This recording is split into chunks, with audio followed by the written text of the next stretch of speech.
Voces, historias, mundos. En órbita. En órbita. Y aquí estamos. Y aquí nos encontramos Jader Torres para mencionar la constelación completa. Mi hermano, bienvenido a órbita. Ay, hermano, qué alegría estar acá. De verdad que para mí es un honor que me hayan elegido para este espacio, para darnos este maravilloso regalo. Y para nosotros es un honor que haya aceptado, con todo ese movimiento que usted maneja, con todo lo que está inspirando en este tiempo, pues para nosotros es un regalito de la divinidad que esté aquí, Jader, mi hermano. En órbita entramos entonces a un vuelo, a un viaje donde nos vamos a mover frente a un centro. Esa es la primera pregunta, Jader, ¿cuál es tu centro? ¿Cuál es el centro del cual partes para moverte por este mundo y en esta vida? Mi centro, yo creo que siempre fue la rebeldía. Siempre. Siempre, porque he sido muy dado a... He sido rebelde, he sido terco. Y hoy en día agradezco serlo porque lo sigo haciendo. Pero siempre ese algo que me decían o que me querían inculcar o que me querían vender, yo siempre lo dejaba ahí como en stand-by. Esto tiene que tener algo más allá. Y comencé desde muy niño siendo monaguillo, porque vengo pues de una familia de abuelitos con los que me crié, ¿Sí? católicos, desde los 1000 Jesuses, de las yo no sé qué, en donde lecturas a todas las novenas, a todos los santos, y me obligaban a ir a misa todos los días. Entonces mi primer emprendimiento fue, me voy a volver monaguillo. Esa fue la, ¿cómo? Arranquemos por ahí, ¿cómo fue la cosa? Claro, entonces, Jader Evelio, váyase para misa, y eso ya no era solo los domingos, sino que eso era lunes, martes, miércoles y jueves. Entonces, como mi abuelita era socia del Sagrado Corazón de Jesús, entonces ella tenía palanca en la iglesia y me consiguió trabajo como monaguillo. Entonces tuve la oportunidad de estar ahí al lado del cura, tocando la campanita, tocando las campanas para que las personas fueran a hacer los llamados pues, a la misa. Y esa fue como mi primer contacto con el mundo espiritual, con los curas, que el cura pues era el señor pues del pueblo, y ver pues todo lo que se movía alrededor. ¿En dónde sucedió eso? ¿En qué ciudad? Eso sucedió en el Valle del Cauca, en un pueblo que se llama Salónica. Para muchos no es muy conocido, pero pues es un pueblo que siempre ha sido pues corregimiento, nunca ha pasado de ahí, y ahí fui monaguillo de 3 curas. ¿Qué edad tenías? No, pues tenía 9 años, 10, como 10 años o 11 añitos más o menos. Jader, pero siendo monaguillo, ¿usted lo vio como una coloca, como un trabajo, como la posibilidad de acercarse? ¿Cómo fue la cosa? Claro, sí. me pagaban. Ya. O sea, una cosa es ir a misa y sentarse donde sienta todo el mundo, otra cosa es ir a misa y sentarse al lado del cura. Usted tenía su propia silla, le pagan porque me pagaban cada 8 días. Yo eso me lo mecateaba pues en cacharro ahí en la plaza de mercado. Pero era un trabajo porque tenía que cumplir un horario. La Semana Santa, eso era una locura. O sea, después en el pueblo el cura, el inspector y yo éramos los más importantes. Usted en la Semana Santa era el que cargaba el megáfono, eso era todo un parche. Cuando decían en el atrio de la iglesia San Isidro, a todo mundo iba y llevaba el plátano, la gallina, y le colocaban los billetes, pues, en esa época los más grandes eran de 500 pesos a la capa de San Isidro. Ese fue mi primer acercamiento de monaguillo. Y ya después comienza y llega a mis manos información sobre la gnosis, por un primo que estaba como muy metido en ese tema, y me comienza a hablar de desdoblamientos, de cuerpos astrales, y eso sí que me gustó. ¡Wow! O sea que desde peladito comenzó, fue el viaje, desde muy Sí. peladito. Venga, pero esa rebeldía entonces se centraba en qué? ¿Soy rebelde frente a que no trago entero, a que quiero preguntar más sobre algún tema? ¿Soy rebelde porque esto me parece bien, esto no me gusta, esto... La rebeldía se centraba era porque estaba siempre buscando. ¿Cómo era esa rebeldía? ¿Se centraba en qué? Yo nací siendo rebelde. ¿Cómo es la cosa? ¿Por qué? Porque es que yo cuando estoy muy pequeño, tengo 2 años, 3 años, mi papá muere, sí. Y a esa misma edad mi mamá me deja donde mis abuelos. Entonces imagínese un niño de 3 años, con abuelos, con tíos, que todos se creen tus papás, a usted no le queda de otra que ser rebelde. Ya. Entonces obviamente eso estaba muy ligado y muy conectado a cosas que pues te voy a contar ahora que tenían que ver, como que me marcaron, que tenían que ver con mis heridas de infancia. Pero esa fue la forma en la que yo me pude defender, es la forma en la que me comienzan a mí como también a etiquetar, y entonces yo soy un rebelde. Tanto que a los 14 años yo sabía que me iba a ir de mi casa temprano. A los 14 años yo me fui de mi casa. ¿Y ese momento cómo se dio? ¿Por qué? ¿Cuál fue? Normalmente utilizan frases como se rebosó la copa. Esta fue la cereza del pastel. La copa fue una pela. Sí, de esas maderiadas de Correa o con Zurriago, ¿cómo fue? ¿Y quién se la dio? Mi abuelo. ¿Y Claro que es que ellos hacían un muy buen equipo, mi abuelo y mi abuela. Me soltaba uno y me cogía el otro. Pero eran los rejos con los que cogían el ganado, que es el mismo cuero del ganado. Seco. Que eso lo dejaban por ahí colgado seco, y eso donde golpeaba, cortaba. Entonces, yo tuve una infancia muy particular porque yo era rico y era pobre a la vez. Mi abuelo tenía muchas propiedades, de muchas cosas. Y yo a mi abuelo siempre le decía pues que la mesadita, y él nunca me daba plata. Entonces yo me vi obligado a coger platica de la que él tenía por ahí, que no me daba, para mis gasticos y mis cositas. Y una vez me pillaron. En esa época, 4.000 pesos era mucha plata. Claro, estamos hablando de hace cuántos años. No, pues imagínate, estamos hablando de que estamos hablando de 45 años, más o menos, más. ¡Bupa! 45 años. 80.000 pesos en esa época, eso era un viajado. Y yo una vez fui y cogí 4.000 pesos de unos 80.000 que iban a cocinar en la caja agraria. Eran las elecciones de Virgilio Barco. Y me fui y me gasté la plata. Cuando llegué, hola abuelito, fui y me acosté. Y me despierto en la punta de rejo. Pero nada, o sea, yo quedé vuelto nada. Mi abuelita lloraba, mis tías eran tratando pues ahí como de limpiarme las heridas. Y ese fue el punto de partida. Cogí el maletín que yo tenía para el colegio, para la escuela, una bolsita porque no me cabía toda la ropa. El pasaje costaba 100 pesos desde Salónica hasta Río Frío y con eso me fui. Y ese fue mi punto de partida y no volvieron a saber nada de mí durante un año. Con 14 años. Ya, Jader, espere para que lleguemos a esa, mi hermano. Esto fue caliente de entrada, mi hermano. ¡Bah! Claro, dicen que las luces más bellas vienen de las oscuridades más grandes. Entonces, por eso ya comienza a explicarse los destellos tuyos de a dónde vienen. Pilas. Entonces, cuando te deja tu mamá, te deja con los abuelos, ¿por qué? Ella se va a trabajar, son más hermanos, tienes más hermanos. Esto es muy loco porque durante muchos años uno lo justifica. Ya. Yo no lo sabía y me di cuenta de eso hace muy poquitico. Y es que cuando tus padres te abandonan, tú mismo te castigas, tú mismo te culpas.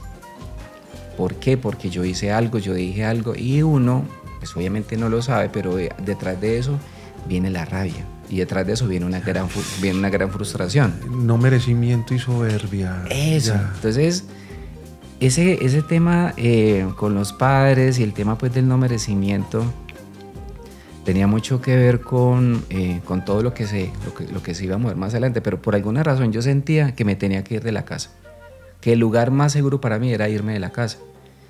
Y fue así, porque cuando yo me fui de mi casa, eso fue como una película, o sea, yo cogí la cama, como yo veía que hacían en las películas, que en ese entonces eran los televisores de perilla, metí unas almohadas, encima les coloqué unas sábanas. Y al otro día por la mañana, cuando fue mi tío, es que a moverme, es que Jader Evelio. Y yo ya estaba en Río Frío.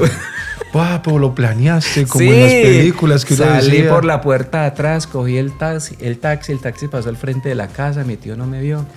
Al año fue que se vinieron a dar cuenta. Pero ¿qué pasó? A partir de ese momento, cuando yo me fui de mi casa, eso fue muy loco. Yo estuve 2 meses en Río Frío trabajando ayudante de bicicletería con mi amigo. Y de Tuluá me fui hasta Cali en tren. A los poquitos años ya no existía el tren, pero yo tuve la fortuna de hacer ese primer viaje en tren de Tuluá a Cali. Y ahí, donde yo estaba sentado, se me sentó un muchacho al lado. Pelo más o menos semilargo, ojos claros, delgado. Y ese todo el tiempo me hablaba. Yo sentí una paz, sentí una tranquilidad. Pida lo que quiera, ¿qué va a comer? Papá. Desde que yo me subí en ese tren hasta que yo llegué a Cali, él todo el tiempo me gastó algo. Y era dándome consejos. De ahí yo me tenía que bajar en Cali, coger un Transur que me llevara hasta Jamundí. Y allá yo llegué donde una hermana, que era una ciudad muy grande, pero yo pensaba que preguntando a uno le decían dónde vivía cada persona. Y a mí me pasó así. ¿Llegaste así? Así, a la primera persona que le pregunté me dijo, sí, mira, ellos tienen una ferretería allí. Entonces siempre a partir de ahí la búsqueda ha estado acompañada como de personas, es como si me hubieran estado esperando, porque ya después con el tiempo, cuando ya me independicé, que mi primer trabajo fue como empacador en la 14 de Cali, llegué a una casa donde alguien que me iba a alquilar un cuarto. Resultó que ese muchacho se había criado en Salónica, había conocido a mi abuelo y él sabía quién era yo y ahí me alquiló un cuarto.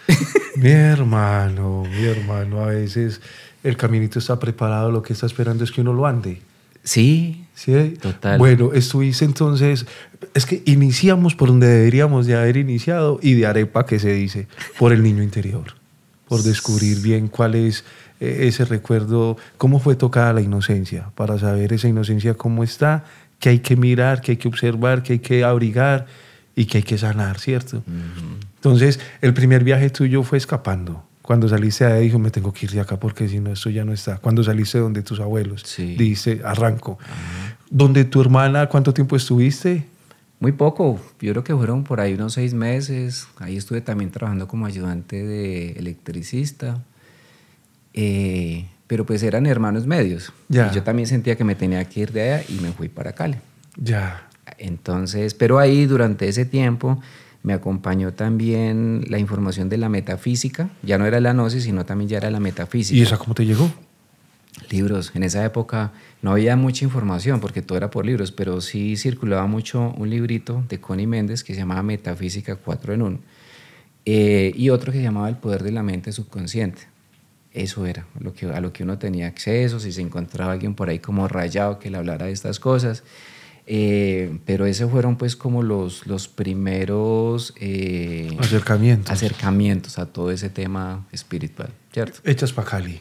Me fui para Cali, mi primer trabajo, ganándome el salario mínimo. Yo no sabía qué hacer con tanta plata.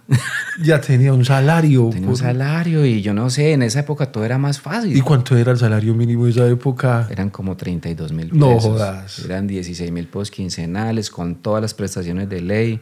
Yo era menor de edad, yo no sé cómo me dieron trabajo allá, 1 año, y fuera de eso me daban propinas. ¿Y vivías en la piecita que te alquiló, el que también era del pueblo y que por cosas de la vida se encontraron? Y comprando buena ropa de marca y jugando a las maquinitas y comiendo en restaurantes. No, vivía como un rey. ¿Qué habilidades descubriste en ti en ese momento? Eras muy bueno para hablar entonces también, para socializar. ¿Cuáles eran tus habilidades?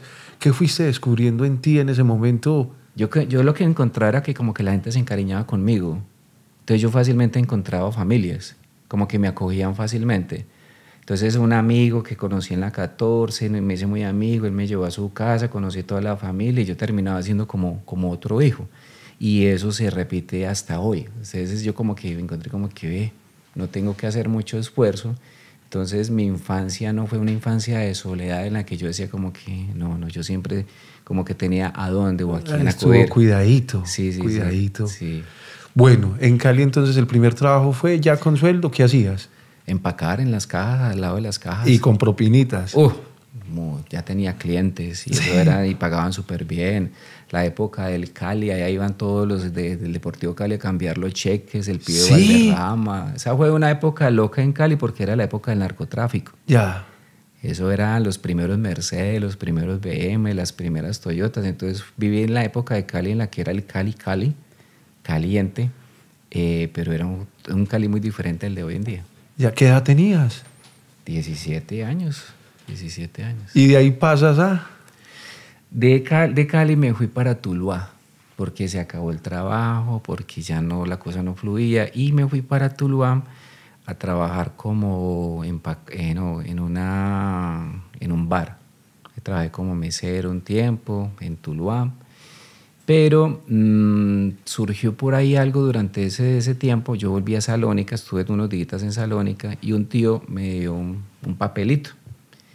Me dijo, vea, ¿usted quiere conocer a su mamá? Vea, ahí está la dirección de ella en Cartago. Entonces yo dije, wow, eso para mí fue como que quiere conocer a su mamá. Pues yo no tenía dinero, entonces trabajé el 24 y el 31 de diciembre en unas casetas en San Pedro Valle, mesereando. ¿Cuántos años tenías ya ahí? Ahí tendría por ahí unos 17 años, yo creo, más o menos, sí. Ya. Y me fui a conocer a mi mamá, a Cartago. Y ella vivía en Manizales. Entonces, nada, conocí otra familia, otros tíos, otros primos. Y esa fue pues como otra época, como que yo dije, pues yo la verdad no me lo esperaba, porque pues durante todos esos años tú sientes que no tienes mamá, que no tienes papá, que eres un huérfano, y de alguna manera parece que tienes mamá. ¿Cómo fue ese encuentro, Jader? Por Dios, cuando la viste, pues volviendo a ese momento, el corazoncito de un muchacho que estaba resistiendo. Claro, la rebeldía tiene que ser uno de los centros suyos, porque es lo que te ha permitido también sostener. Claro. ¿Cierto? ¿Y cuando la vio qué? Yo no sentí nada. Ya. Nada. Ya estaba fuerte el muchacho. No, yo no sentía nada. Yo sentía que me estaba abrazando cualquier persona. Porque es que se perdió todo ese tiempo, se perdió el vínculo. Y ya yo, digamos, como que sí voy y la conozco, pero la verdad te confieso, el tema mío era más como de interés. A ver quién era, si tenía dinero, si me podía ayudar. Pero afectivamente hablando, tengo que ser muy sincero, pues yo cómo iba a tener un vínculo fuerte cuando realmente no existía.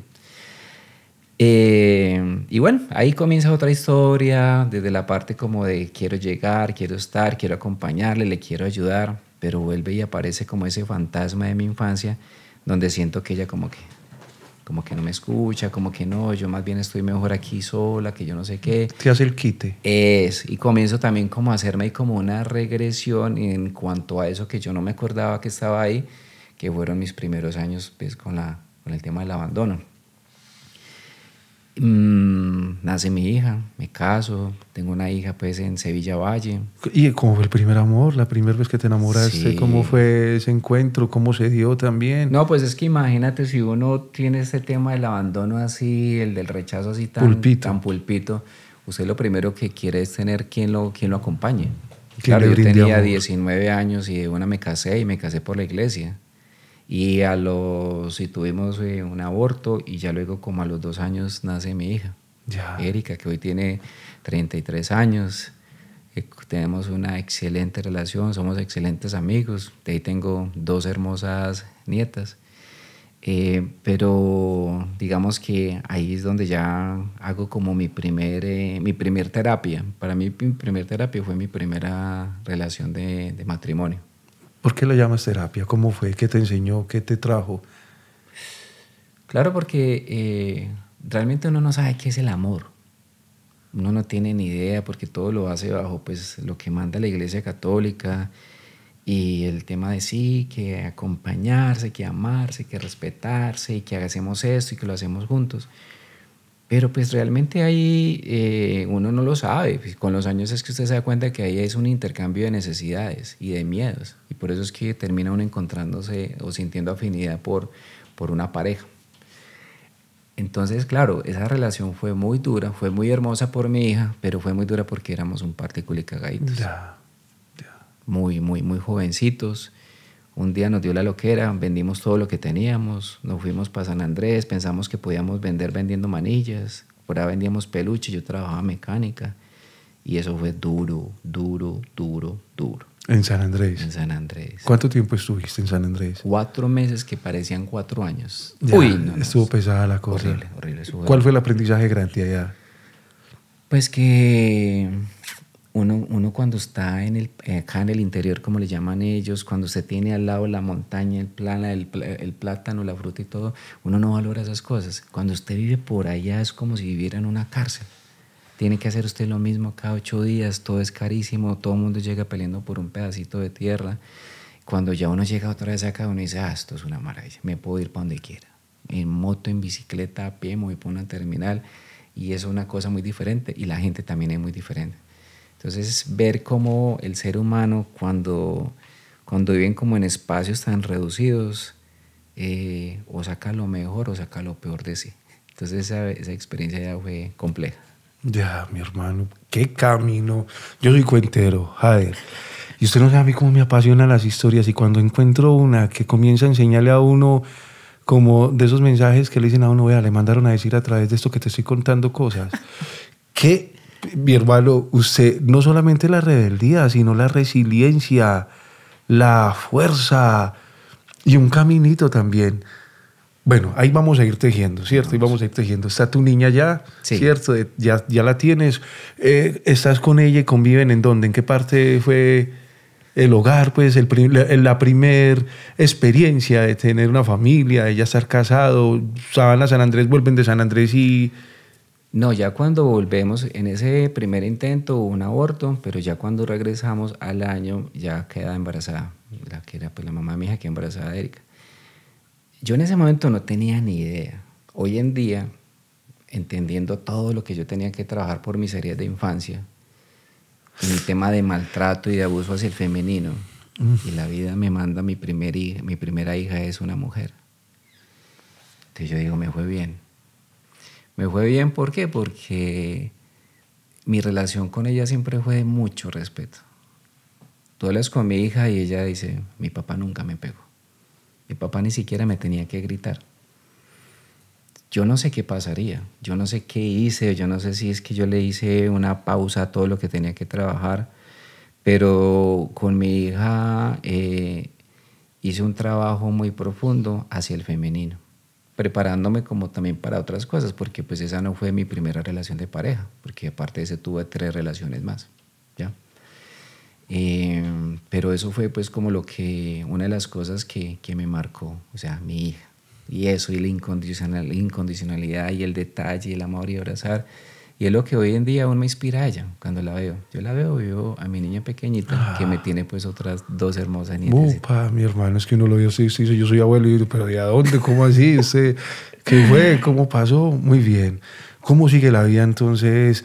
Ya vamos a ir entrando. Yo creo que la gente dice, pero ¿para dónde vamos con todo esto? Para lo que viene, que es grandísimo, y es un buscador que encontró su propósito, su camino, pues porque lo ha venido tejiendo. ¿Qué sigue en ese tiempo entonces? ¿Ya está tu chiquita? Yo creo que todos somos emprendedores conscientes desde la inconsciencia y siempre comenzamos a buscar adentro desde los trabajos. Entonces, y todo es cuánto me voy a ganar haciendo lo que voy haciendo, ¿cierto? Entonces, como fue en el pueblo, como fue, digamos, de monaguillo, como fue empacador, como fue trabajando mecánica. Cuando ya nace mi hija, yo trabajaba mecánica y ya llevaba varios años, pero yo estaba ya mamado de estar en sucio. Yo sentía que como que no hacía parte del mundo de los mecánicos. Y viviendo en Sevilla, yo dije, no, yo tengo que hacer algo. Cogí el directorio que era en esa época y llamé a Tuluá, venga, es que yo sé que yo soy bueno para vender, yo quiero vender seguros. Y el señor le pareció muy gracioso lo que yo le dije, bueno, venga. Me hizo una entrevista y yo comencé me metí en el mundo de los seguros. ¿Qué me llevó? ¿Eso a qué me llevó? A darme cuenta que era fácil para mí hablar con las personas y que las personas me creían lo que yo les estaba diciendo. Entonces así comencé a buscar desde vender ideas, vendiendo seguros. Ya luego vendí electrodomésticos.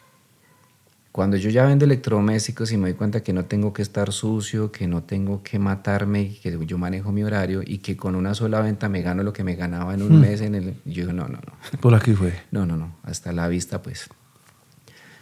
Eso me llevó a vender ideas. O sea, de vender ideas desde la parte de los títulos de capitalización paso a la parte de vender electrodomésticos, y eso lo hice durante muchos años en Cali. Cuando ya de ahí de Sevilla me fui a vivir a Cali, y es ahí en el mundo de los electrodomésticos donde me involucro ya también en el cristianismo.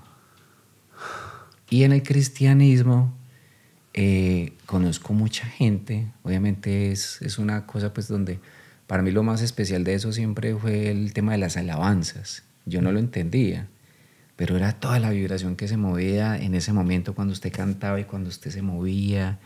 Y la gente pues que tú conocías, pues tampoco sabía que era otra iglesia católica, pero pues ya estamos hablando pues no de cura sino de pastor. Eso fue durante varios años. Pasaron cosas, en Cali estuve trabajando pues en diferentes cositas, y ya luego me metí en otra cosa que era el judaísmo, pero era un judaísmo que se llama judaísmo mesiánico. Sí, porque otro ya es el judaísmo el ortodoxo, ¿cierto? El que nace siendo judío. Y ya, esto me llevó... ¿La diferencia ahí grande cuál es entre el judaísmo ortodoxo y el mesiánico? Pues es que es una variante digamos que es como que El ortodoxo es más celoso, más cerrado. Puede ser cualquiera puede ser, digamos, judío mesiánico, pero no todo el mundo, porque es que es otro, ya es un linaje, eso ya es sangre. Usted, papá y mamá, y usted es judío porque es judío. Y ahí me pasó algo bien particular hablando del tema del emprendimiento desde el ser, y es que eso era Biblia, y hágale, los primeros 5 libros, Pentateuco y las fechas.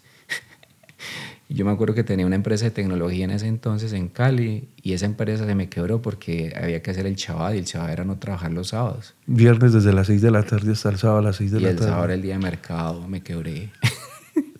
Wow, o sea, hiciste, o sea, lo practicaste. No, yo me metí, yo siempre que me metía en algo me metía de lleno hasta el fondo, con cada cosa, y yo hacía todas las fechas, todas las ceremonias, me levantaba a las 5 de la mañana, y una vez me pasó algo muy particular, y yo todavía no lo entiendo, porque pues igual yo veo el judaísmo muy religión, y era que yo estaba en un espacio en mi casa, sentado como en posición de luto, y estaba leyendo la Biblia, y yo sentí que me levanté, que levité, y yo sentí que estaba más arriba del sofá y que me movía así como que me balanceaba, y yo luego volví y me bajé. Y yo, ¿y esto qué? ¿Qué pasó? ¿Yo qué hice? Yo todavía no tengo la respuesta, porque yo no estaba pensando en elevarme, no estaba pensando en levitar, y es algo que me dio esa práctica de ese entonces. Ya con el paso del tiempo, eso era entre Cali, luego me fui a vivir a Bogotá, después de haber ocupado pues en cargos en el sector bancario. A mí me pasó algo muy raro. Vuelvo y te digo, antes todo era más fácil. Antes yo nunca pagué servicio. Pues que iba a pagar servicio a alguien tan rebelde como yo.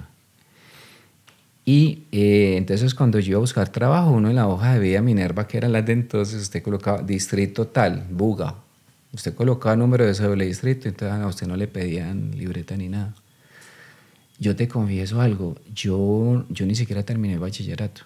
Yo estudié en mi pueblo hasta segundo, luego en Sevilla terminé tercero, pero yo nunca más terminé el bachillerato. Cuando me fui para Cali, por ahí me conseguí un certificado chichi. Y ese era el que yo mostraba cuando me iban a contratar en alguna empresa, porque sí o sí tenía que ser bachiller. El caso es que se me olvidó la última partecita. Te estaba contando, eso era por qué. Todo el tránsito que ha hecho, me estaba contando de a dónde pasaste, Tin. No, pero ahí hay una parte en la que del trabajo, bueno, entonces me pasó que pude lograr hacer algo.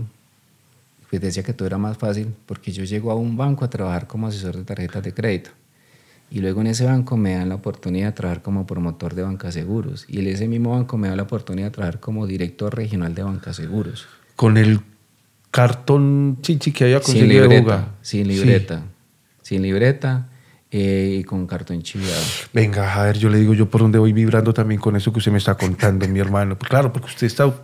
Las palabras que muestra mucha fuerza la palabra emprender, y usted desde peladito emprendió, pero fue a vivir su vida, a rescatar su vida, por eso emprender desde el ser.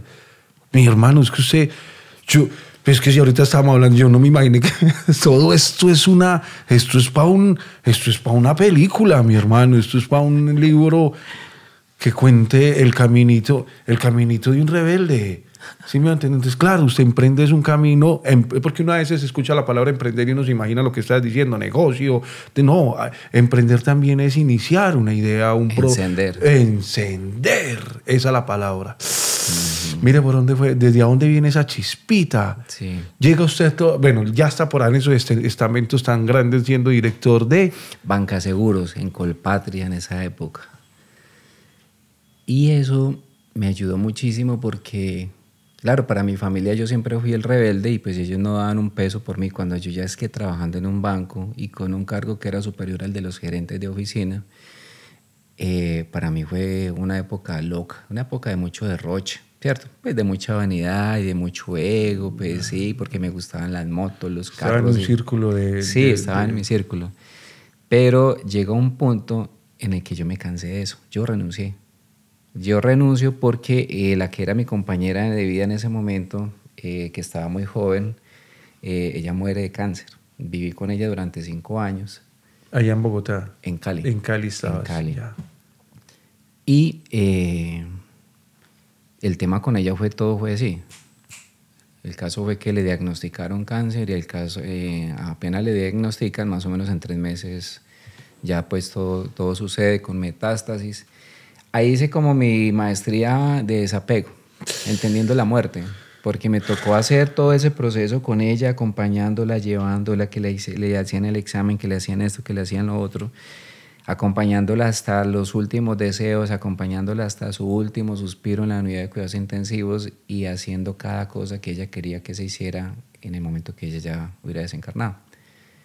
Que misa con los amigos en Cali, que misa con la familia en Popayán, que la cremaran y que la colocaran al lado de sus hermanitos que también habían fallecido.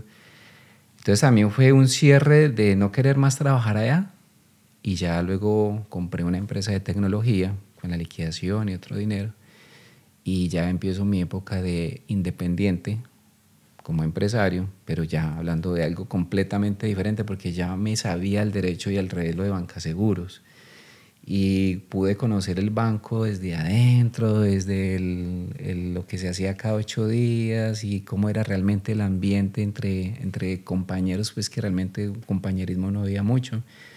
Y ahí fue donde ya me lancé solo a emprender con una empresa propia, con una empresa de tecnología. En la época de mayor lavado de activos de Colombia, donde por ahí sí que se lavaba plata, eso fue una de las principales cosas pues, que más me perjudicó, pero también manejando mucho dinero y no sabiéndolo manejar. Ya, ahí estabas, claro, porque es que estamos haciendo todo un tránsito de una vida en tiempo, de las cosas que se viven, pero al mismo tiempo de una vida que iba estando muy acompañada por la divinidad, desde las diferentes formas de acercarse. Es que ya has pasado por leer libros desde peladito, de encontrarte con personas que te iban guiando, de llegar a hogares donde la ternura era lo que inspiraba a usted, entonces era cercano. Después de eso, de estar en el cristianismo, después en el mundo judío, después, ahorita, en esa época, ¿en qué estabas? Cuando ya me fui para Bogotá, en Bogotá fuera de Cali para Bogotá, ahí todavía estaba en el judaísmo mesiánico. Ya. Pasó lo que pasó, pum, pum, ya. Bueno, yo en Bogotá llego a buscar qué hacer, pero siempre buscando qué hacer desde la rebeldía, sin jefes. Entonces un conocido tenía una litografía, yo le dije, voy a hacer algo, usted me ayuda. Yo, claro. Entonces yo me fui a caminar por Bogotá y me di cuenta que en los asaderos entregaban el pollo en esas cajas de icopor. Entonces yo les ofrecía a ellos que les hacía la caja con el logo y con los teléfonos para que no usaran icopor, sino que usaran la caja con el logo. Y pues en Bogotá todo eso es de boyacenses. Y me fue muy bien. O sea, tienes a mí una miradita para pegarle a lo que... Y eso me tocaba entregar eso en Transmilenio y cargar y esa vaina súper pesada y todo. El problema después fue cobrarle a toda esa gente, eso fue un aprendizaje. Y bueno, a la final eso también cayó. Y yo tenía mucha inquietud con el tema de los call centers, porque eso estaba iniciando. Yo quiero saber de call center, eso cómo será, es periódico. Se necesita asesor de call center, Escribí, fui, me entrevistaron, vieron la hoja de vida, entonces vieron que había sido director en el Danque, Dice, no, yo necesito es un director para allá, usted me sirve como director. Y de una. De una, me llevaron, me sentaron, me capacitaron en una mañana y entonces yo vendía productos. Ahí comienzo yo a poner el primer pie en todo lo que tenía que ver con emprendimientos de bienestar, aunque ese no era tanto de bienestar, pero estamos hablando de productos que se hacen en los Estados Unidos, que entonces que el Ginkgo biloba, que el ginseng, que la maca, todo eso que vienen pues en los carritos que conocemos. Sí. Las bodegas estaban en Miami y desde allá salían los comerciales en diferentes canales latinos y nosotros desde acá hacíamos la venta a puros latinos, que lo único que tenían era contacto con el televisor y con un celular. Y así. La vida me pone en un sitio donde yo tengo a cargo más de 40 mujeres grandes. Eso fue también un aprendizaje bien interesante. Y como yo tenía que capacitarlas, la vida misma me llevó a que yo tenía que aprender sobre mí, mi cuerpo, mi salud, para yo poder capacitar a las personas que iban a entrar. Y entonces, Mr. Internet fue el que me enseñó. Y a partir de ahí yo hacía mi capacitación y trabajé en mí. Y ahí fue donde yo dije, qué es lo que yo estoy haciendo con mi alimentación, qué es lo que estoy haciendo con mi cuerpo. Y sin que nadie me lo dijera, tomé la decisión de cambiar mis hábitos. Un día con una cerveza y con un sancocho dije, me voy a volver vegetariano, así de la nada. Y así fue. Fui vegetariano durante 14 años. Y siendo vegetariano en ese call center, en una entrevista conocí a alguien que me llevó a un sitio que se llama Ciencia de la Espiritualidad, donde eso lo lideran unos maestros de la India. Y ahí ya me metí en otra cosa que se llama Ciencia de la Espiritualidad. Y ahí se especializan en la meditación, en la luz y en el sonido. Y para usted hacer parte de eso, para que lo inicie el maestro, usted tiene que ser vegetariano. Entonces, el call center, los productos naturales, yo renuncio a ese call center porque había un producto para bajar de peso. Por una mala asesoría de una niña, le dijo que no había problema, ella estaba lactando, que lo podía tomar. Y esa niña se llenó de ampollas, la bebé. Cuando yo me puse a investigar, eso tenía lo que tiene el veneno, pues que eran las ratas, eso es yodo. Yo dejé ese trabajo botado. Y me se fue. Sí, yo dejé eso, yo cómo voy a estar vendiendo algo que puede matar a alguien, por Dios. Entonces ahí uno va entendiendo que yo no cómplice de esto para nada. Y ya entonces me meto el tema de ciencia de la espiritualidad y también comienzo a hacer lo de la meditación, lo del vegetarianismo y me involucro mucho con eso. Cuando me involucro con eso, me meto como líder de jóvenes, ayudo a apoyar desde la parte tecnológica, apoyar desde la biblioteca. Y venimos a Pereira. Cuando dice venimos, ¿quiénes? De ese grupo nos vinimos para Pereira a un encuentro de jóvenes a Marsella. Y yo llego, y yo ya conocía Pereira pues obviamente por el tema de que vivía cerca. Y yo paso por la avenida 30 de agosto al mediodía y veo esas estaciones vacías. Yo, ¿qué es? Yo esto es San Andrés. Ya. ¿Qué? Y ya en ese entonces yo ya volví otra vez al mundo de los seguros.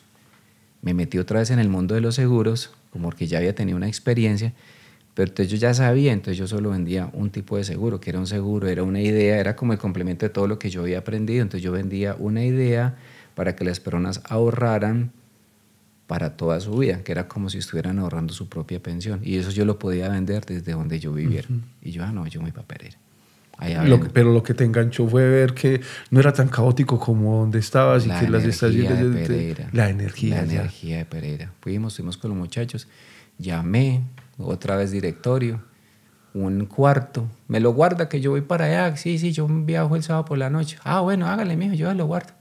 Cuando voy a ver el cuarto por San Andresito, no, más oscuro. Yo no me meto por ahí, ni loco.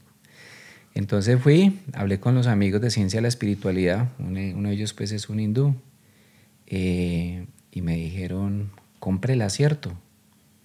Y me fui para el centro de Pereira. Y en el centro de Pereira, en el parque, yo tuve una conversación con Pereira. Yo le dije, Pereira, yo me vine para acá y yo me vine para cosas grandes. Yo me vine para acá y yo sé que me voy a quedar durante mucho tiempo porque algo me dice que debo estar acá. Lo que tengo para usted es muy bueno. Yo también quiero que usted me acompañe y me dé muchas cosas. Sentado ahí en una banca.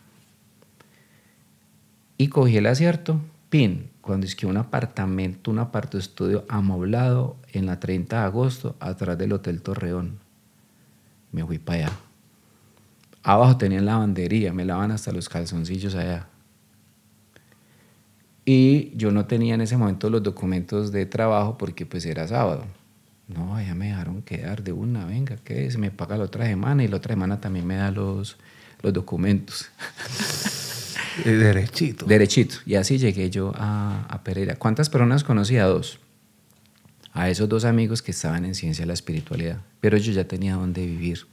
Un cuarto amoblado y ahí pasando la 30 de agosto tenía la galería. Puruta, la que usted quiera.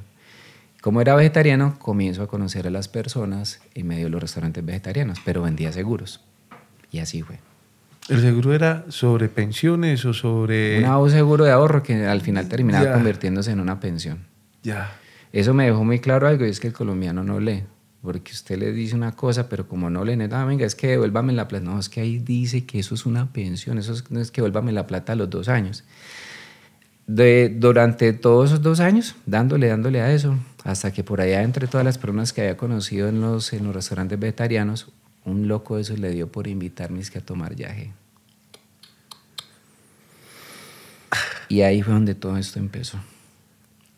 Cuando llego a tomar yaje, que la primera vez fue en Cartago, mi primera experiencia fue muy, muy fuerte porque era con un paita que era muy fuerte. Yo no entendía nada de eso. Yo solo sabía que era yaje, que ellos habían tomado y que la gente se revolcaba y que los tenían hasta que amarrar. Sin exagerar, los tenían que amarrar. Listo, esa fue. Pero ya la segunda fue más bonita porque ya no fue con ese, sino que fue con otro y ya fue en una maloca. Y la maloca tenía todos los sellos maya. Ya. Y yo me quedé mirando una y yo no sabía por qué. Y decía, enlazador de mundos rítmico blanco. Y yo, ay, yo soy eso. Y se me hizo como una regresión de todo y yo entendía por qué me gustaba guardar teléfonos, por qué me gustaba recomendar cosas. Y cuando yo vi eso... Y comenzó a tejer ya y a integrar todo lo que había Claro, venido. y lo primero que me mostró la medicina fue, me mostró una mole grande con careto y de acero. Me decía, vea usted cómo alimenta eso, vea, usted habla de muerte, usted le vende a la gente desmembración, usted le vende a la gente incapaz de vivir, y usted, cada que usted vende eso, eso crece más. Yo me acabo de ganar una convención Aruba por ser uno de los mejores vendedores a nivel nacional. Y yo eso votado también. De una y tomó la Yo decisión. no vendo más miedo. ¿Qué? No, olvídate. O sea que a usted la palabra coherencia también le ha pegado mucho de tratar de hacer las cosas que va sintiendo de manera coherente. Todavía. Decir, sentir, sí, claro, eso es un camino permanente. Uno está descubriendo cómo hacerlo bien. Coherencia y congruencia. Sí. Bueno, y entonces ahí en esa toma de yaje que fue la segunda, viste todo eso y toma la decisión de decir, voy a dejar también eso de vender seguros. Y está ese nombre, porque es que ese nombre es importante, sí, enlazador de mundos. Entonces yo ya había pasado pues por todas estas relaciones de pareja que habían sido muy, muy, muy duras, muy duras. Relaciones de abandono, relaciones pues de engaño de parte y parte. Y resulta que Pereira me tenía un regalo maravilloso. Y era quien es hoy mi compañera. Mi compañera estaba recién graduada. Y fue muy particular porque nos llevamos 17 años. Ya. Y ella nunca había tenido novio. Ella sabía que iba a estar con una persona mayor, sabía hasta que tenía gafas, y ella simplemente estaba esperando ¿Y eso. por qué lo sabía? ¿Su caminito también? Es muy intuitiva. Es Bueno, maga, ese es el poder, claro, maga, la intuición. O sea, ¿Cómo se llama? Laura. Laurita, pues aquí ya entraste en escena y entraste como el amor de este hombre. Sí, total. ¿Dónde se conocen? Nos conocimos el día del no tiempo, que es el 25, que es el día 7 a las 7 de la noche en una biodanza. Vea, a ver, yo le digo mi sensación, mi hermano. Yo estoy aquí escuchándote y claro, yo vivo la película. En este momento, cuando ya llegas y cambia el rostro tuyo, después de todo este camino, mi hermano, que es un muchachito, un niño que sale a buscar la vida, a emprender, un niño. Llega, ataque, salto aquí, salto allá, se encuentra con puras amores y cuidados, pues que claro, lo estaban preparando para la conexión con la divinidad de manera profunda y siendo un guía y enlazando, que ya vamos para allá. Pero en este momento cuando llegas y expresas con tu mirada, tu rostro, tu sonrisa, y yo no sabía que Pereira me tenía un regalito y es la mujer que acompaña y que yo acompaño su caminito y ella el mío, a Laura. Ahí sentí yo como cuando uno está viendo la película y uno dice, llegó el momento. Bien, entonces se encuentran en biodanza. Wow, eso fue mágico, porque era a las 7 de la noche. La que me invitó me insistió mucho, yo no quería ir. Y yo no, qué pereza yo ir por a bailar a biodanza, yo ni siquiera sabía qué era eso. Y volví, me llamó como a las 5. Recuerde que le tengo una invitación. Listo, hágale, allá voy, nos vemos. Yo llegué primero y ya luego llegó ella. Y estando tan joven, yo siempre la vi grande, siempre la he visto grande a ella. Y ella me vio, y ese día no hablamos nada. Pero usted la miró y usted sintió alguito. Totalmente. ¿Qué es ese alguito que sintió? No, es que no lo puedo escribir porque era algo como cuando usted dice llegué a casa, como que dice como abrigo. Sí. Entonces, cuando se comienza el ejercicio y todo lo demás, había una práctica que era moverse. Supuestamente con los ojos cerrados, pero mentiras que tenía uno ahí entreabierto buscándolo para la valla. Y me acuerdo que el primer roce fue este. Y se terminó y a la final estábamos ahí como, estaban organizando algo porque la que nos invitó a los 8 días cumplía años. Yo no sabía cómo se llamaba, ella no sabía cómo me llamaba yo. Solo sabía que nos íbamos a encontrar dentro de 8 días en ese cumpleaños. Y ahí fue. Cuando yo llego, ella me encuentra ahí jugando con niños. Porque yo tengo un problema con eso. Yo no puedo ver un niño porque una voy a bregarle la vida. Esos son los parceros suyos. Sí, sí, siempre. Desde pequeñito mi abuelita me decía que a mí me iba muy bien con los niños. Y así fue. Y allá nos conocimos, comenzamos a hablar. Ella me preguntaba, yo le preguntaba cosas. Y desde ese día hasta hoy estamos juntos. ¿Hace cuánto fue eso? Eso fue hace 14 años. No jodas.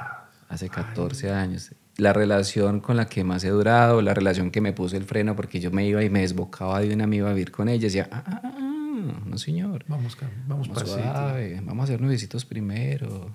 Y luego de ser novios primero unos años, vamos a tener una convivencia pero sin hijos. Y ya luego sí tenemos, me puso el freno con todo.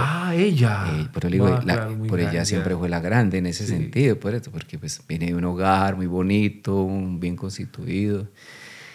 Entonces sí, ahí fue y con ella comenzamos este viaje. Lo particular fue que ella aparece en el momento en el que yo comienzo toda mi locura con las medicinas. Pues digo locura en el sentido de que apertura full. Ya, con ella entrada, claro. Entonces con ella comenzamos a ir a las primeras ceremonias. ¿Ceremonias de? Ceremonias en ese momento eran de Yagé. Eran las ya. de Yagé. Yo tuve la oportunidad de ir varias veces al Putumayo, quedarme por allá una semana, era tomar Yagé todo el día, tomar Yagé hembra, tomar chichaja. Bueno, y ahí fue donde yo me hice la pregunta, listo, yo ya no voy a vender más seguros. ¿Qué voy a hacer con lo que sé? Y se nos ocurrió hacer un directorio, una revista. Ya con Laurita. Con Laurita, porque ella se había graduado de una carrera que tiene un nombre largo que nunca me aprendí, y ella sabía diseñar, y sabía de diagramación, y sabía de todo eso. Entonces, hagamos una revista. Y ella fue la que me ayudó a hacer las primeras 3 revistas. Y nos sentamos por allá, me acuerdo, en la salida de Armenia, en el Jordán, en una tienda. Y ella puso la mano así, yo la puse acá y nos tomamos una foto. Y esa es la que aparece en la primera portada de la primera revista de Contacto Verde. Ese fue nuestro primer hijo, Contacto Verde. Porque cuando yo salgo con un machote, yo salgo a visitar a toda esa gente, a los de los restaurantes, a los instructores de yoga, todo. En la primera edición vinculamos 89 personas. Mi hermano, y ese símbolo, es que hace poquito también me contaron lo que significa el masculino entrega y lo femenino recibe. Bueno, 89. 89. Cuando a mí me entregaron la primera revista en el centro, yo no lo podía creer. Y yo la abría. Y esa nos quedó tan mal hecha que se cerraba sola, se quedaba abierta porque las portadas eran de un gramaje exagerado. Venga, Jader, el directorio era para contactar personas, o ese primer directorio la intención era que no, es que ahí me faltó una parte, y es que cuando yo me senté a pensar qué hago, yo cogí un papelito. Ese papelito yo lo guardo dentro del archivo histórico de Contacto Verde. ¿Yo a quién conozco? Puro loco. Instructor de yoga, reiki, tai chi, pipi, pupupu. Y yo, Y en los restaurantes me daba cuenta que habían personas que llevaban toda la vida viviendo en Pereira y no sabían de otro restaurante, no sabían que habían otras academias de yoga. Y yo, por aquí fue. Revista. Yo no tenía ni idea. Yo cogí un papel Excel. Esto le salen 8 cuadritos, vendiendo cada cuadrito en 60.000 pesos. Listo, hágale. Tanto que cuando yo fui a imprimir, yo no tenía plata para imprimir eso. Porque es que eso, yo no sé cómo hice, porque eso mismo vivía. Y de ahí tengo para sacar millones. Y yo no sé la señora quién le sopló y le dijo, yo le fío. Mientras usted va entregando la revista, yo le fío. Y la señora me recibió lo que yo tenía, que era la mitad, y me fió. Y con eso le pagué y ya luego le pude imprimir la segunda. Derechito. Venga, y ahí no comenzó usted a enlazar también eso de enlazador de mundos, comienza a darle significado a todo lo que habías visto también en medio de la ceremonia. Claro, porque es que el eslogan era enlazando, o sea, Contacto Verde enlazando mundos. Lo conectaste. Era el eslogan, Contacto Verde enlazando mundos. Cuando yo le entregaba la revista a las primeras personas, a mí me encantaba ver la cara de las personas cuando tenían la revista. ¡Wow! ¿Cómo así que en Pereira también? No. ¿Qué generó esa revista en la primera mano de las primeras personas? Unión.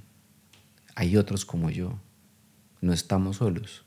¿Por qué? Porque es que el emprendedor consciente, aparte de que está muy solo, se demora mucho tiempo para darse cuenta que tiene que hacer las cosas al contrario de como siempre las hizo.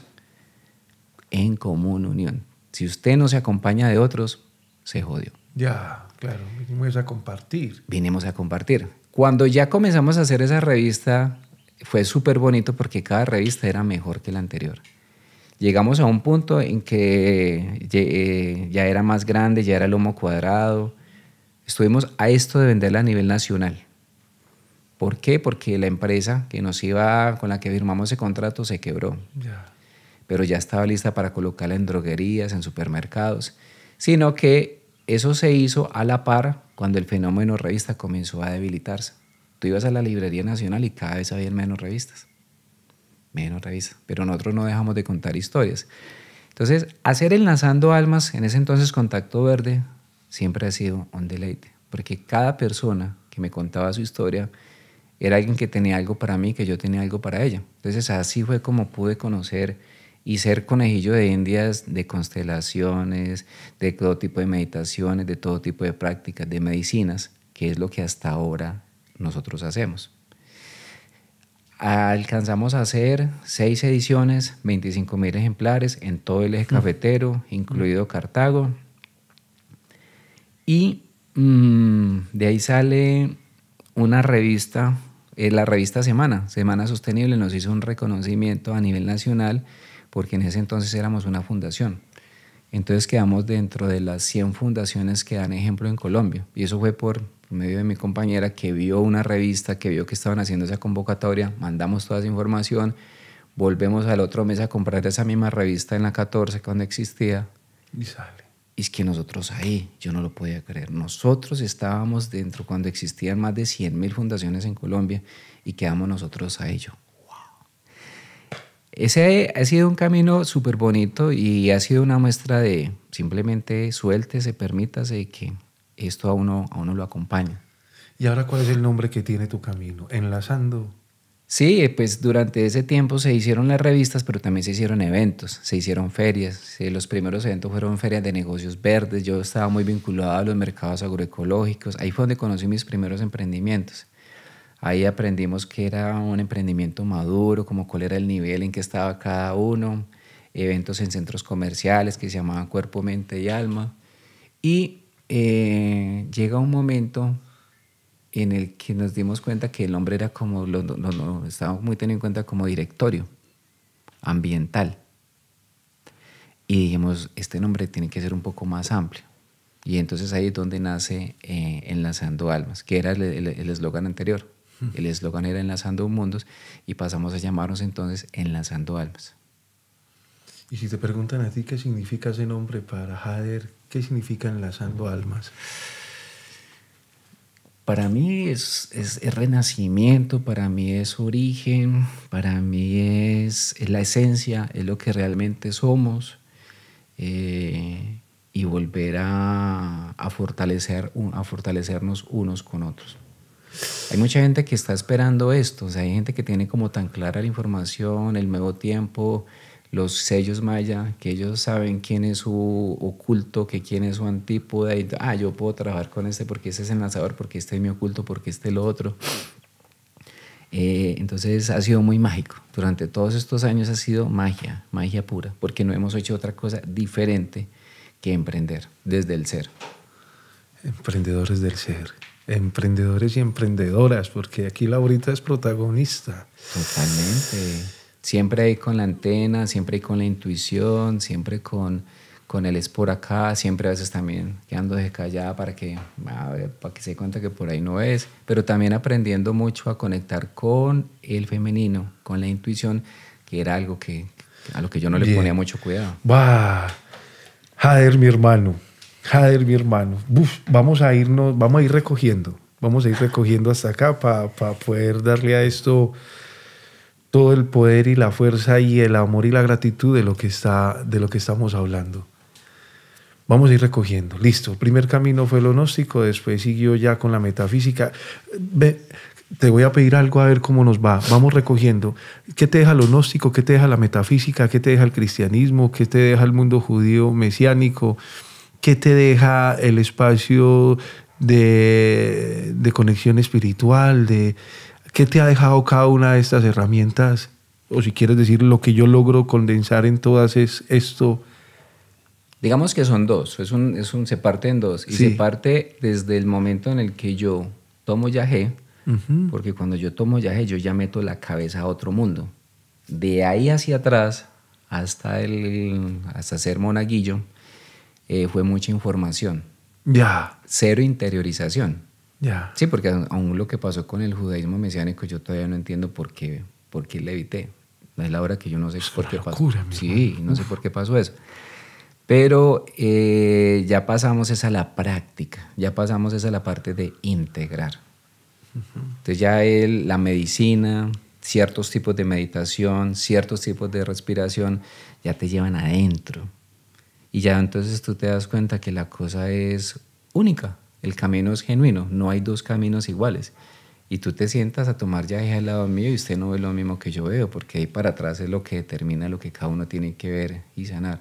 Entonces ya ese tiempo por acá fue práctica pura, ¿sí? Y también como comenzar a tener discernimiento.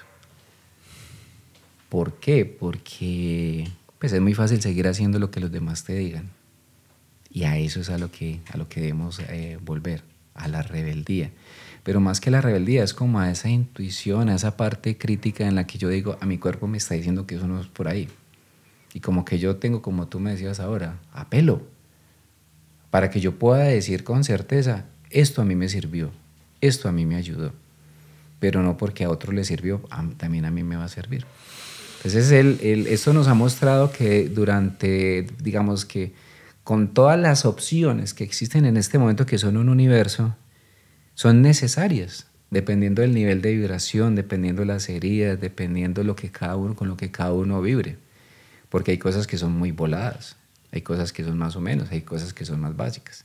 Entonces, dependiendo de eso, para eso hay un tipo de terapia para cada persona. Que eso es lo que es realmente Enlazando Almas, o sea, profesionales, es una plataforma segura, donde hay más de 150 herramientas holísticas, donde cada uno decide a partir de la historia con qué terapeuta conectar, Ya. pero que ya ha sido, digamos, filtrado. Y yo creo que ahí me estoy adelantando un poquito, pero pues esa ha sido, digamos, la responsabilidad del camino nos lleva hacia esto ya está listo, Ya, es este sin riesgos. Y vivido, porque lo has vivido. Y vivido. Sí, Y ¿por qué? vivido. Porque hemos puesto el cuero y el pellejo en todo y hay cosas que fueron y que han sido muy duras para nosotros y hay cosas en las que nosotros con las que no caminamos porque nos dimos cuenta que la incoherencia siempre va a estar ahí, Ya. siempre va a aparecer y desde la parte terapéutica muy delicada. La palabra terapia. Esa terapia la dirigen hacia sanar, hacia la conexión del ser, esa terapia. ¿Qué significa para ti, Jader, la palabra terapia? La palabra, ¿Cómo la vives? ¿Cómo la entiendes? ¿Cómo la haces también? ¿Cómo la propones dentro de Enlazando Almas? la palabra terapia es un gimnasio, es una práctica constante. La palabra terapia es lo que debería estar en el renglón 1A de la vida de cada persona y es lo que menos hacemos. Entonces yo creo que cuando ya entendemos que el mundo lo que quiere es robarse nuestra atención y que nuestro enfoque esté en otras cosas, es donde yo digo, terapiar es prácticamente reconocer que soy solo yo, que solo depende de mí, todo aquello que debo cambiar. Porque cuando yo ya acepto que debo hacer terapia, es cuando entiendo que afuera todo cambia cuando yo hago cambios adentro. Ya no le he hecho la culpa a nadie más, por eso saco tiempo. Y por eso es tan duro y por eso la palabra terapia suena aburrido. A nadie le gusta la palabra, por eso a la mayoría de la gente le gustan las medicinas, porque creen que la medicina es un atajo. Sí, yo ya hice honguito y todo, pero venga, acá en el cuerpo está instalada la memoria de todo lo que usted ha hecho. Y eso está esperando a ser reconocido y a ser sanado para que usted no siga cargando esa piedrita que tiene ahí. Entonces, estamos metidos en algo que no es para nada comercial, Pero si tú lo analizaras desde la parte comercial, números, pues la mejor inversión que tú podrías hacer es, al finalizar el día, darte cuenta qué emoción reconociste en ti. Porque la emoción toda la vida ha estado de pequeñito y te ha estado detonando. Así sea el pito. Ya. Así sea el jefe, así sea todo lo que sigue apareciendo. Entonces, como inversión, energéticamente hablando, el mejor regalo que usted se puede dar es caer en las manos adecuadas, llegar al sitio adecuado de esas personas que sin ningún tipo de intervención ni ningún tipo de manipulación te van a recordar que eres tú el que tiene el poder. Ya. Y lo que buscamos acá es eso, que tú no te vuelvas terapeuta dependiente. No, el terapeuta eres tú. El mejor terapeuta es uno mismo. Uno mismo. Ya. Yo no sé si fuiste vos, pero en el primer encuentro que tuvimos hace ya unos meses, dijiste algo que creo que a mí se me quedó. Todas las noches uno debería de preguntarse qué descubrió y qué aprendió. Sí, ¿Cierto? Que eso fue lo que dijiste. Sí. Bien. Entonces, Enlazando Almas tiene ahorita más de 200 seres bonitos que practican alguna herramienta para brindar terapias en el descubrimiento del ser y en el fortalecimiento del ser. Eso es lo que es. ¿Cómo está ahorita Enlazando Almas? Enlazando Almas en este momento, después de 14 años, está ya en más de 30 ciudades de Colombia. ¡Bupa! Empezamos en el Eje Cafetero como laboratorio, gracias Eje Cafetero. Y ya cuando se hace la convocatoria, comienzan a aparecer otro tipo de personajes por Colombia. Entonces tenemos sitios mágicos. Un sitio mágico es un sitio donde quien está ahí tiene tan claro lo que está haciendo que ya hasta le pidió permiso al mismo territorio. Él sabe que él no es el dueño, él sabe que los verdaderos dueños son otros, que son los guardianes. Y desde ahí ellos ofrecen ese sitio. Entonces son sitios donde tienen temazcal, donde tienen casa madre, donde hacen medicinas con permiso de solo las personas que tienen permiso en Colombia para hacer medicina. Hay otros que son sitios rurales, hay otros que son glamping. Entonces, ¿qué es lo que es Enlazando Almas? Es un ecosistema, porque aquí tienes el turismo, pero consciente y sostenible. Ya. Aquí tienes la salud, pero es terapia holística y medicina alternativa. El bienestar integral. Aquí tienes la escuela, porque es educación alternativa, ¿cierto? Pedagogías Waldorf, Montessori, Pickler. Acá tienes tecnología de bienestar, pero también tienes construcción consciente. Y eso es lo que estamos haciendo y a lo que le estamos apostando. Queremos unir todos esos saberes, unir todas esas herramientas para que seamos nosotros mismos los que nos acompañemos y nos apoyemos. Somos, digámoslo así, como una ecualdad virtual. Ya, esa es una muy bonita forma de explicarlo. Sí, como una ciudad descentralizada, pero donde nos une es el propósito. O sea, es una alineación de propósito con propósito con propósito, entendiendo que cuando yo te cojo de la mano y tú me coges la mano, pues se nos multiplica por 3 la fuerza y la intención y lo que nosotros queremos pues atraer. Eso va súper bien. Seguimos haciendo también pues los eventos que se llaman VibraFest. Ya se sigue montando el VibraFest para largo, ¿cierto? No, es que ya llevamos haciendo 16 ensayos. ¿Cómo se compone un VibraFest? Si la gente quiere vivir un VibraFest, ¿qué va a encontrar? El VibraFest es el polo a tierra. Vibración pura. Sí, porque no todo puede ser virtual. Ya. Siempre hace falta el abrazo. Cada que yo entrevisto a alguien que está en otra ciudad, yo siempre termino la entrevista diciéndole, nos debemos un abrazo. El VibraFest es para encontrarnos, para vernos a los ojos y para abrirle las puertas a estos personajes que se llaman los buscadores de bienestar. ¿Quién es un buscador de bienestar? Todo aquel que no es un emprendedor consciente. Ya, que está buscando. Él es el que tiene el piñón más grande y hace que todo se mueva. ¿Quién es él? Es el futuro emprendedor consciente. Ya. Es esa persona que dice, yo quiero hacer algo diferente con mi tiempo, energía, dinero, y se la quiero dar a cosas que yo conozca la historia detrás de.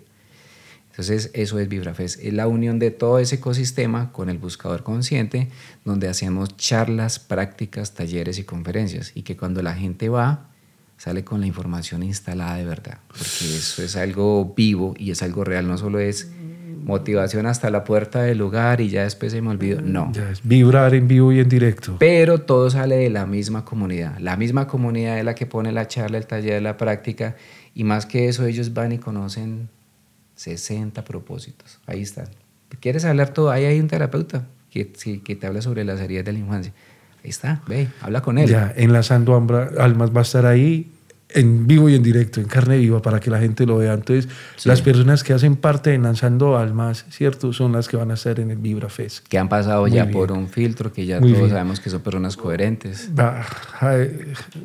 Podríamos estar aquí todo un día, mi hermano. Aprende uno mucho al lado suyo, mucho, y quedan cosas ahí vibrando, precisamente esa es la palabra, ¿sí? Yo quería preguntarte cuál ha sido la experiencia con cada una de las medicinas, las terapias, pero creo que sería anticiparnos y lo mejor es que cada uno viva y encuentre con cuál es la que vibra, De acuerdo. ¿sí? Pero sí quiero preguntarte algo antes de... Dicen que antes de encontrar el propósito, preguntarse uno cuál es el propósito, la primer pregunta que uno se debe hacer antes del propósito es ¿por qué existo? Y al entender por qué existo, ahorita sí, si existo por esto, pues mi propósito tiene que ver con esto. Esa es mi pregunta primera.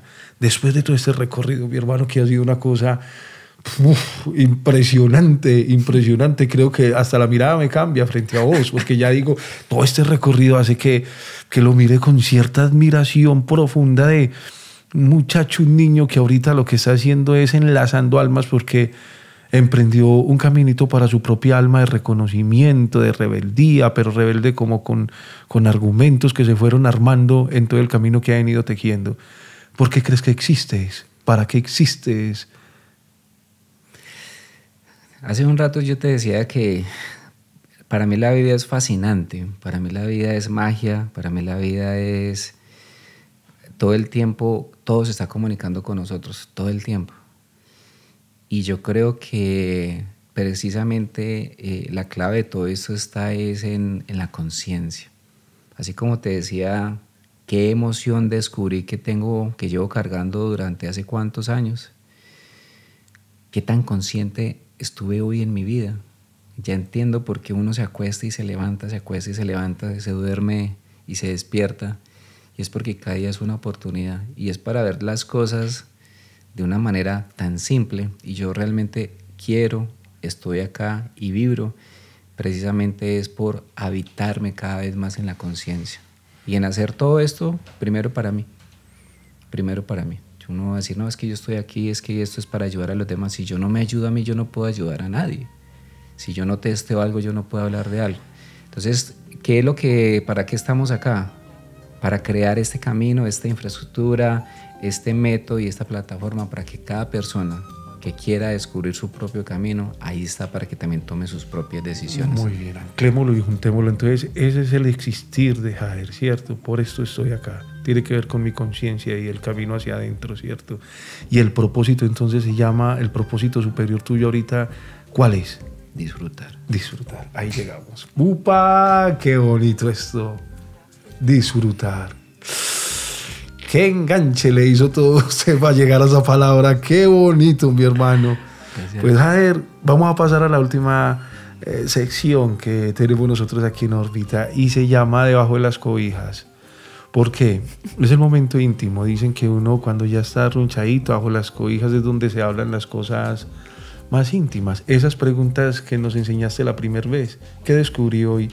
Y qué quiero aprender y qué aprendí hoy, ¿cierto? ¿Qué aprendí hoy?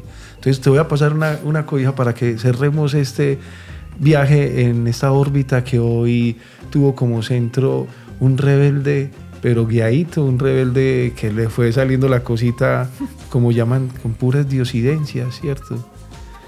Y que lo trae hasta este camino que nos estás compartiendo hoy, ¿sí? Te voy a pasar la cobija para hacerte entonces la última. A ver cómo es eso.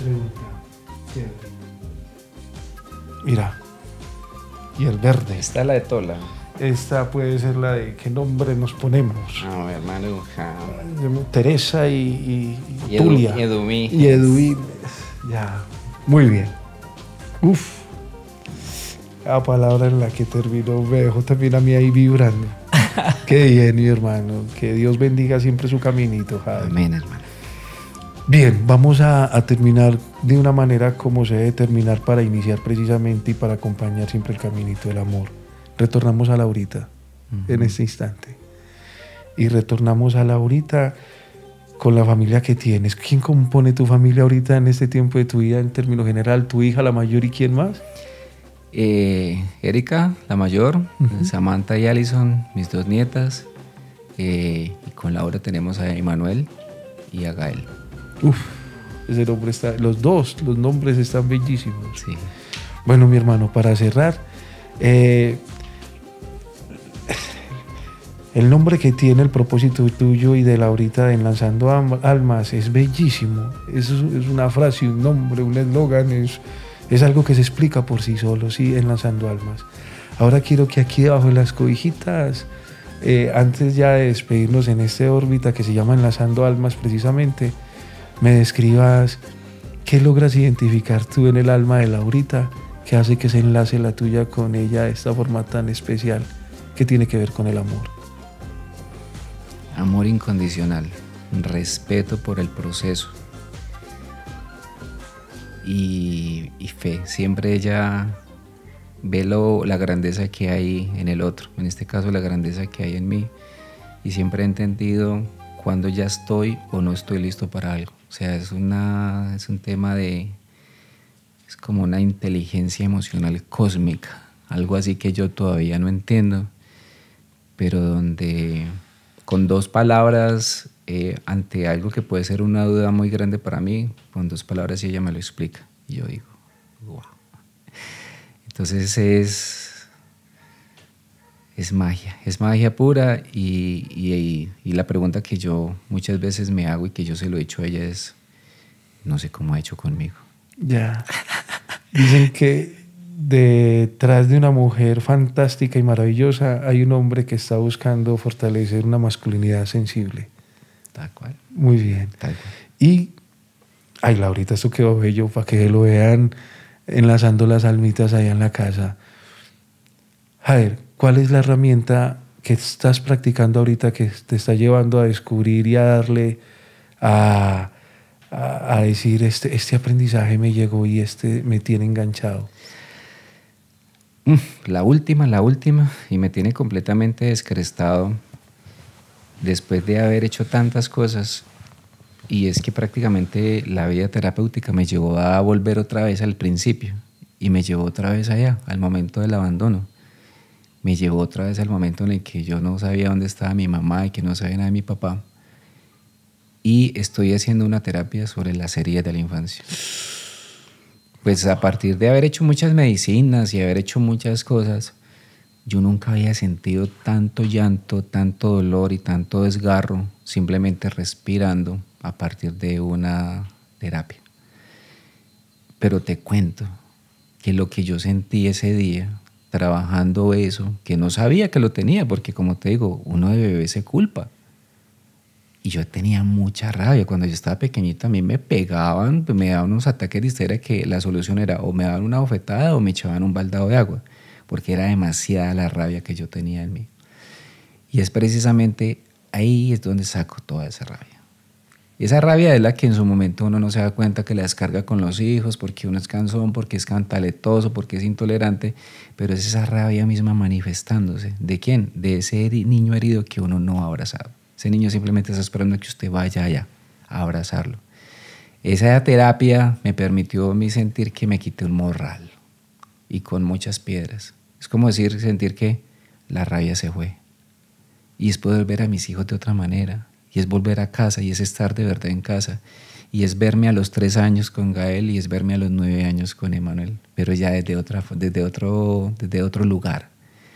Ya como decir, wow, valoro la compañera, admiro y amo a mis hijos y no hago más que darle gracias a la vida por darme lo que tengo en este momento. Entonces esa es la que estoy haciendo, que me ha parecido wow, súper dura pero profunda y completamente, o sea, es contundente con todo lo que tú quieras, y darme cuenta que todos estamos así, todos, y que todos tenemos las 5 heridas y que hay una que predomina más que otra y se llama el niño interno, heridas de infancia. Eso tiene pues miles de nombres, pero recomendadísima.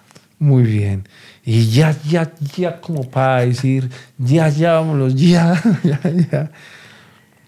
Si tuvieras a tu abuelito y a tu abuelita ahorita y le pudieras dar una frase después de todo el caminito que has andado, ¿cierto? ¿Cuál sería la frase que podrías pronunciarles ahorita desde el reconocimiento de ese caminito de conciencia y sensibilidad que has transitado? Si esta pregunta me lo hubieran hecho hace 5 años, yo les digo, abuelitos, ustedes hicieron lo mejor que pudieron, no tenían más herramientas, pero yo hoy en día les digo, para mí fue muy duro vivir lo que viví. Eso es lo que me ha enseñado mi terapia de herida de infancia, y es ponerle nombre a las cosas, el nombre que tiene, porque si no eso va a seguir guardado. Y les digo que durante muchos años tuve mucha rabia con ellos, que afortunadamente en este momento me di cuenta que yo mismo me podía sanar. Y que aunque en ningún momento, digamos, ni aprobé la forma en la que ellos me criaron, pero que realmente hoy entiendo que era yo, solo yo el que me podía sanar, y que pues nada, acá estoy. Todo eso me sirvió como dicen por ahí, como una patada ahí para impulsarme. Ya. Pero que era así, debía ser de esa manera, pero que no desconozco que me dolió y que fue muy duro. Era lo que me tocaba vivir, pero que estoy bien, que no hay nada pendiente. No tengo nada pendiente ni con mi abuelo ni con mi abuela. Jader, infinitas gracias, mi hermano. Y a ustedes. seguir vibrando, y a seguir tejiendo y enlazando almas. Que así sea. Que la dignidad guíe siempre el caminito.